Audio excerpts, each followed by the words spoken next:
Iran America जंग पर pause button दब गया है। शांति कायम करने की कवायदे जारी है, लेकिन वहीं दूसरी तरफ हॉर्मूज को लेकर तनातनी अब भी चालू है। ट्रंप के आदेश पर घेराव हॉर्मूज का स्टार्ट कर दिया है अमेरिका ने। क्या हालात है, चलिए इस वीडियो में हम आपको पूरी जानकारी देते हैं। नमस्कार, मैं मेघा सिंह स्वागत करती हूं आपका न्यूज़ 18 के डिजिटल प्लेटफॉर्म पर। पश्चिमी एशिया का तनाव कम होने का नाम नहीं ले रही है। हॉर्मूज को लेकर अब भी दुनिया में हाहाकार मचा हुआ है। अमेरिकी राष्ट्रपति डोनाल्ड ट्रंप ने अब समुद्री नाकाबंदी शुरू कर दी है। हॉर्मूज में आधी रात को बड़ी हलचल हुई है।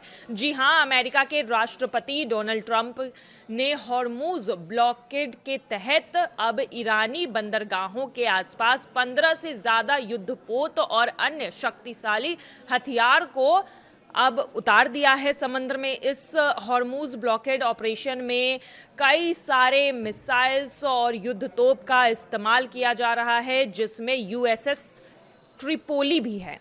यूएसएस ट्रिपोली क्या करती है, तो यह युद्धपोत F-35B लाइटनिंग स्लेथ फाइटर जेट और MV-22 एयरक्राफ्ट से लैस है। यह तैनाती अरब सागर में ईरानी तटीय इलाकों को निशाना बनाने के लिए अमेरिका की एक बड़ी सैन्य मुहिम का हिस्सा है।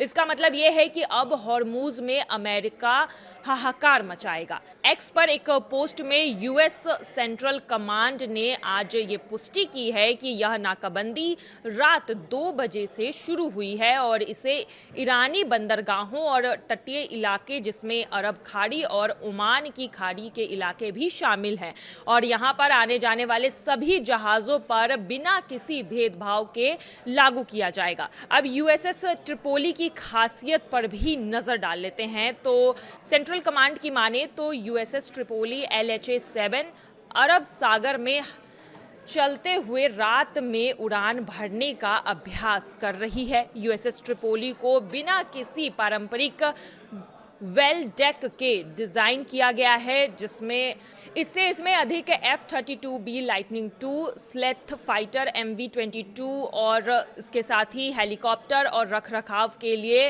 अतिरिक्त जगह मिल पाती है। अब ऑपरेशन जब भी चरम पर होता है तो यह युद्धपोत जहाज 20 से अधिक F-32B विमानों को सहायता देने में सक्षम है। और अब समुद्री नाकाबंदी को लेकर ट्रंप ने पिछली पोस्ट में यह भी कहा था कि फैसले के तहत जो भी जहाज हॉर्मूज से गुजरता है और इससे गुजरने की कोशिश करता है तो उसे रोककर जहाज की जांच की जाएगी। खास तौर पर उन जहाजों पर नजर रखी जाएगी जो ईरान को टोल देता है। जो जहाज ईरान को गैर कानूनी टोल देता है उन्हें ये सुरक्षित रास्ता नहीं दिया जाएगा। ट्रंप के अनुसार इससे ईरान की आर्थिक ताकत कम की जाएगी। और वहीं दूसरी तरफ हॉर्मूज को लेकर अब ईरान और अमेरिका आमने सामने आ गए हैं और समुद्री नाकाबंदी अमेरिका ने शुरू कर दी है। और अब देखना यही है कि इस नाकाबंदी के बाद ईरान की क्या प्रतिक्रिया सामने आती है। रात के 2 बजे से